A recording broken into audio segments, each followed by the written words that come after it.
Malinga CM से मिले और उन्हें वहां से स्पष्ट निर्देश दिए गए कि भाई कानून की राह पर चलो और कानून के सामने अपने आप को पेश करो, जिसके बाद ये सरेंडर करने आज कमिश्नरेट पहुंचे।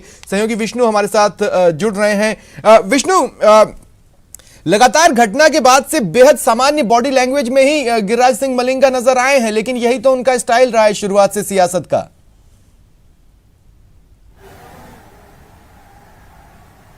देखिए, पूरे मामले में जो है बेखौफ थे, निश्चिंत थे। उनको लगता था कि उनकी गिरफ्तारी नहीं होगी।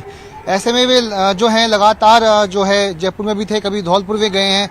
लेकिन उनको जब आज आदेश मिला, जब उनका कहना था कि जब मुझे आदेश मिला मैं सीएम हो गया, मुझे कहा गया सरेंडर करने के लिए, तो फिर मैंने आज पुलिस कमिश्नरेट आकर के सरेंडर कर दिया। अभी भी जो है गिरिराज मलिंगा अपने ऊपर लगे हुए आरोपों को मान नहीं रहे, इनकार कर रहे हैं, सभी तथ्यों को जो है आरोपों को झूठा बता रहे हैं।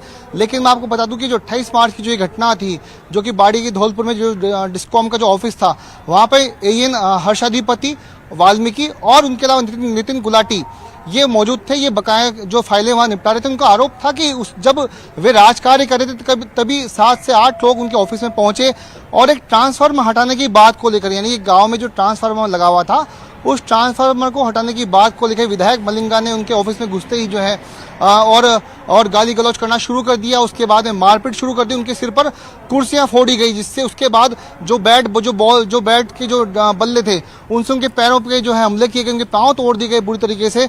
और वहां पर पूरे हमले करने के बाद ये लोग वहां से चले गए। जब एएन और जेएन जब वहां पे विधायक के सामने गिड़गिड़ाए, हाथ जोड़ी की, उनको बचाओ, उनको माफ करने की जब उन्होंने अपील की, तब उनके सिर पर देशी कट्टा तान दिया गया। एक जो जेएन थे नितिन गुलाटी, उनकी गर्दन को जूते से दबा दिया गया। इस पूरे अमानवीय जो घटनाक्रम के बाद में ये लोग यहाँ से फरार हो गए। करीब 12 घंटे के बाद में ये पूरा मुकदमा जो है दर्ज हुआ। इसके पहले तक पुलिस ने भी वहां पे एक्शन नहीं लिया। जब ये पूरा मामला मीडिया में आया और जब मुकदमा दर्ज किया गया, तब डीजीपी ने एमएल लाठर ने एक्शन लेते हुए वहां पे डीएसपी बाड़ी डीएसपी और बाड़ी कोतवाली एसएचओ को निलंबित कर दिया। उनके खिलाफ विभागीय जांच जो है शुरू कर दी। लेकिन विधायक जो मलिंगा थे वे फरार मतलब वे अपने इलाके से गायब थे। वे कभी जयपुर में थे, मीडिया के सामने भी वे आ रहे थे, अपना पक्ष वे रख रहे थे। आखिरकार आज करीब 1.5 महीने बाद उन्हें जो है जयपुर पुलिस कमिश्नरेट में सरेंडर कर दिया। जी बिल्कुल। लेकिन विष्णु, देखिए अभी की डेट में गिरिराज सिंह मलिंगा को पुलिस गिरफ्तार क्यों नहीं कर रही है, ये आरोप बार बार विपक्ष की ओर से लगाए जा रहे थे। अभी जो 2-3 दिन पहले मंत्री के बेटे से रिलेटेड घटनाक्रम आया, उसके बाद विपक्ष ने ये कहना चालू किया कि कानून व्यवस्था खास लोगों के सामने सरकार के इशारे पर थोड़ी ढीली पड़ रही है। लेकिन आज गिरिराज सिंह मलिंगा ने सरेंडर किया सीएम के निर्देशों के बाद, तो इससे भी अब कड़ियां जोड़कर देखी जाएंगी।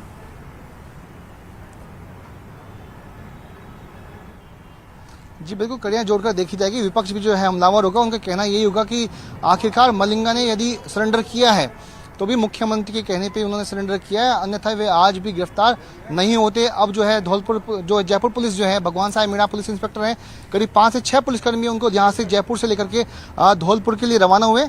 वहाँ जो कोतवाली थाना पुलिस है, अब वे गिरफ्तारी की जो है कार्रवाई करेगी। उनके खिलाफ ST/SC एक्ट में मुकदमा दर्ज हुआ है, हत्या के प्रयासों में मुकदमा दर्ज हुआ है। इसके अलावा एक पार्षद इस पूरे मामले में इन्वॉल्व थे, उनको जो है करीब 5 आरोपियों को पहले पुलिस गिरफ्तार कर चुकी है। इसके अलावा CID क्राइम ब्रांच की जो टीम थी, वो भी करीब 5 सदस्यीय टीम थी, उनको जांच करने के लिए पुलिस मुख्यालय से धौलपुर भेजा गया था। वो जो रिपोर्ट है उसकी भी जाँच जो है उसके ऊपर भी गौर किया जाएगा। ऐसे में अब जो है गिरिराज मलिंगा की मुश्किलें जो है काफ़ी बढ़ने वाली है।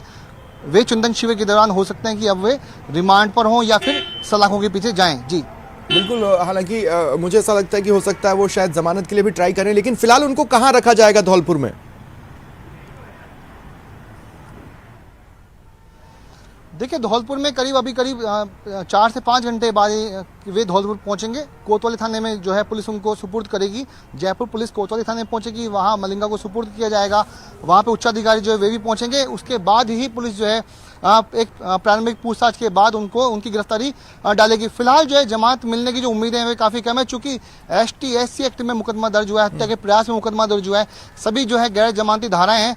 ऐसे में उन्हें अभी जल्दी ही राहत जो है मिलने वाली नहीं है। जी जी, बिल्कुल। मतलब अब अगले दिन उन्हें जेल में बिताने हैं, अगले कुछ दिन, और वहीं की रोटी खानी है, वहीं का पानी पीना है। बहरहाल लेकिन देखिए, मैं विष्णु आपसे बात करना चाहता हूं। बड़े कॉन्फिडेंटली वो जयपुर कमिश्नरेट पहुंचते हैं। एक वक्त तक उनके साथ मंत्री राजेंद्र गुढ़ा भी थे जब वो मुख्यमंत्री आवास पर पहुंचे और सीएम से उन्होंने मुलाकात की। उससे पहले भी हो सकता है कि वो रूटीन के कुछ मीटिंग्स या लोगों से मिले हों, लेकिन बड़ी कॉन्फिडेंटली वो कमिश्नरेट भी पहुंचे और फिर बड़ी कॉन्फिडेंटली वो धौलपुर के लिए भी रवाना हुए। क्या वो दिखाना चाह रहे थे या क्या वो बताना चाह रहे थे? उनकी बॉडी लैंग्वेज क्या कह रही थी?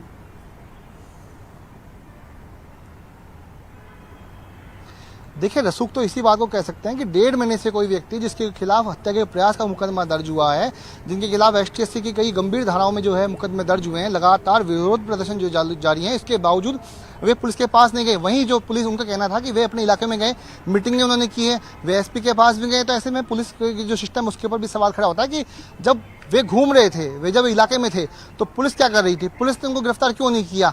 आखिर 1.5 महीने किसका इंतजार किया जा रहा था? कहां से हरी झंडी का इंतजार किया जा रहा था? और आज सब कुछ, बहुत कुछ जो है आज साफ भी हो चुका है। निर्देश मिले गिरफ्तारी के, सरेंडर करने के, तो आखिरकार जो है विधायक जो मलिंगा है आज पुलिस की कस्टडी में, देर शाम रात तक जो है उनकी गिरफ्तारी डाल दी जाएगी। लेकिन क्या यही सवाल कानून व्यवस्था के सुप्रीमो से किया गया? देखिए, पुलिस के अधिकारियों ने आज आपसे बातचीत की है विष्णु, और हमने उनकी बाइट को भी सुना है। मैं ये पूछना चाहता हूं, क्या ये सवाल पुलिस से पूछा गया कि आखिर अब तक गिरफ्तारी क्यों नहीं हो रही थी?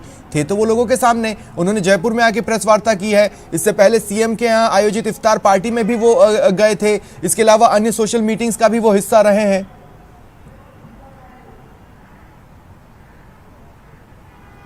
देखिए, हो सकता है कि चूंकि जो पूरा मामला था वो धौलपुर का है, धौलपुर के कोतवाली थाने में ही मुकदमा दर्ज हुआ था, बाड़ी इलाके में। तो ऐसे में जयपुर पुलिस का रोल ये था कि मैं रोक रहा हूं विष्णु, आपको रोक रहा हूं। मेरे साथ नेता प्रतिपक्ष गुलाबचंद कटारिया जी इस वक्त फोन लाइन पर जुड़ रहे हैं।